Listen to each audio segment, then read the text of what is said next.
নমস্কার বন্ধুরা, এসে গেছি আবার একটি নতুন রেসিপি নিয়ে। আজকের আপনাদেরকে শীতকালে স্পেশাল পালং পনির বানিয়ে দেখাবো।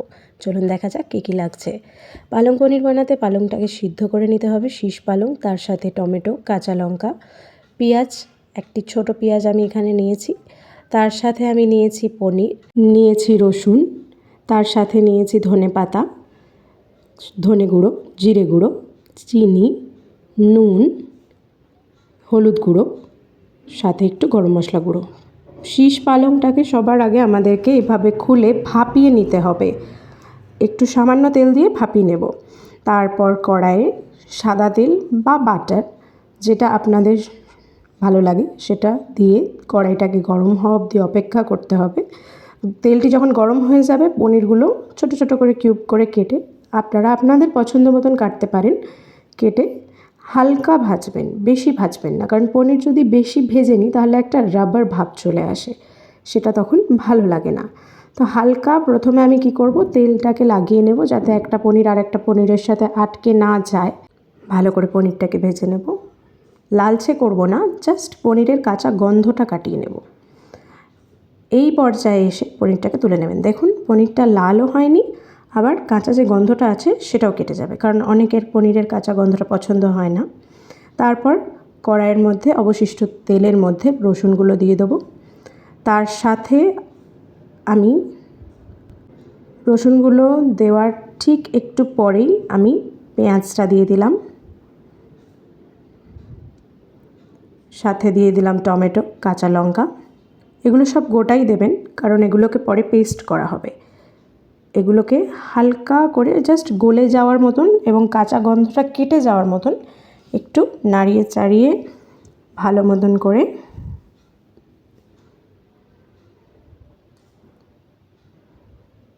শীতের মরশুমে আমরা সবাই পালং পনিরটা বেশ ভালোই খাই। গরম রুটি বা নানের সাথে পালং পনিরটা খুব ভালো যায়। এখানে আমি দেখুন একটু লবণ দিয়ে দিলাম। লবণ দেওয়ার ফলে কি হবে, তাড়াতাড়ি সিদ্ধ হয়ে যাবে। লবণটা দিয়ে সাথে একটু যদি চিনি আপনারা স্বাদ মতন দিয়ে দেন, তাহলে পেঁয়াজটার একটা নিজস্ব কালার আছে সেটা আসবে, তাতে যে পালং পনিরের যে কালারটা সেটা ভালো হবে। দেখুন আমি এখানে একটু স্বাদ মতন চিনি দিয়ে দিলাম ভাজার সময়। এতে করে কি হয়, পেঁয়াজের নিজস্ব একটা রং যে আছে সেটাও চলে আসে, আর পেঁয়াজটা তাড়াতাড়ি গলেও যায়।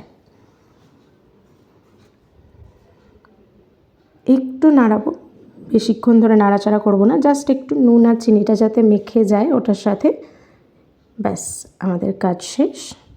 এবার এটাকে যেহেতু একটু আমাকে সিদ্ধ হতে দিতে হবে এটাকে, তাই এটাকে আমি এবার ঢাকা দিয়ে মিনিট 2 মতন রেখে দেব। ঢাকা খুলে নিলাম। দেখুন একদম গলেও যায়নি, আবার আস্তও আছে। এই পর্যায়ে স্বাদ মতন যদি আরও একটু লবণ বা চিনি লাগে আপনারা দিতে পারেন। যাই হোক, এটাকে এবার ঠান্ডা করে নিয়ে মিক্সার জারে আমি পেস্ট করব। তার আগে পালংটা যেটা সিদ্ধ করে রেখেছিলাম ওটা ঠান্ডা করে নিয়ে আমি পালংয়ের সাথে ধনে পাতা দিয়ে এই জায়গাটায় পেস্ট করছি। আপনারা চাইলে ধনে পাতার সাথে পুদিনা পাতাও দিতে পারেন। আমার কাছে পুদিনা পাতা অ্যাভেলেবেল ছিল না, সেই কারণে আমি শুধু ধনে পাতা দিয়েই পালং শাকটার একটি পেস্ট তৈরি করে নিয়েছি। একদম মিহি পেস্ট হবে, কোনো রকম জল এই পেস্টটাতে ব্যবহার হবে না।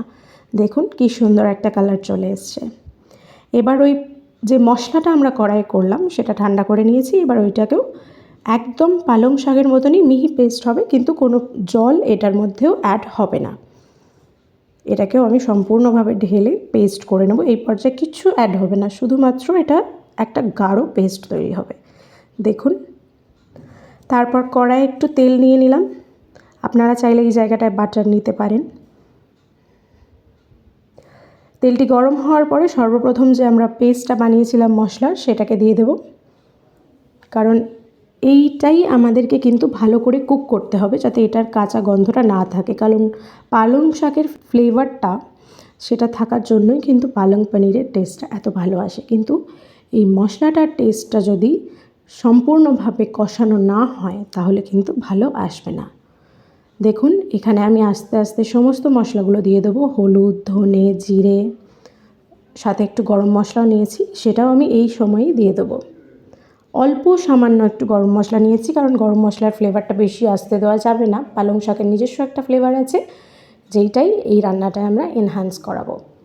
দেখুন এটাকে আস্তে আস্তে রান্না করতে করতে এইটার নিজস্ব একটা কালার চলে আসবে, হলুদ দেওয়ার জন্যও আসবে, কিন্তু এটা একটু বাদামি হবে, হালকা বাদামি, একদম লালচে করব না। সেই কারণে আমি এখানে কোনো রকম কাশ্মীরি লঙ্কার গুঁড়ো বা কিছু আমি এই মুহূর্তে অ্যাড করিনি। আর যেহেতু এটা অলরেডি নুন চিনি সমস্ত স্বাদ অনুসারে দেওয়াই রয়েছে, তাই এখানে আমি এই মুহূর্তে আর কিছু অ্যাড করলাম না। কিছুটা কষানোর পর আমি এখানে দিয়ে দেবো পালং শাকের যে পেস্টটা করেছিলাম। এটাতেও কিন্তু আমি কোনো জল ব্যবহার করিনি, একদম গাঢ় এই পেস্টটা। দেখুন আমি মিক্সড করে নেওয়ার পরে আস্তে আস্তে কি সুন্দর একটি কালার আসবে। শীতকালের বিকেলে আমাদের তো পালং পনির দিয়ে রাত্রের ডিনারটা দারুণ জমে যায়। এটা চাইলে বিকেলবেলাতে যদি একটু স্টার্টারের মতন করতে হয়, একটু ভালো করে পালংটাকে শুকিয়ে নিতে হবে, তাহলেও এটা স্টার্টারের মতন বিকেলবেলা আপনারা খেতেই পারেন। দেখুন পালং পনিরটা যথেষ্ট গাঢ় করে নিয়েছি, যেহেতু আমরা এটাকে রুটি দিয়ে খাবো। এবার এর সাথে আমি পনিরটা, ভাজা যে পনিরটা আমার ছিল সেটাকে আমি ভালো করে মিশিয়ে দিলে কিন্তু আমার পালং পনির শেষ। একটা ফুটও ফোটাতে হবে না। পনিরটা দেওয়ার পরে জাস্ট একটু নেড়ে চেড়ে নিয়ে নুন চেক করে নেবেন, স্বাদ মতন নুন চিনি যদি আপনাদের লাগে, ঝাল নুন চিনি এই পর্যায়ে যা আপনারা অ্যাড করতে চান করতে পারেন। একটু নাড়িয়ে চাড়িয়ে দেখুন আমি এটাকে সার্ভ করে ফেলবো। হয়ে গেল আপনাদের পালং পনির রেডি। ব্যাস, এবার আর দেরি কিসের, রুটি বা নান যে কিছু একটা দিয়ে জমে যাবে। শীতে রাত্রের ডিনারে আপনার প্রিয় মানুষকে পালং পনির বানিয়ে খাওয়ান। আজকের মতন এইটুকুই, দেখা হচ্ছে খুব শিগগিরই নতুন একটি রেসিপি নিয়ে।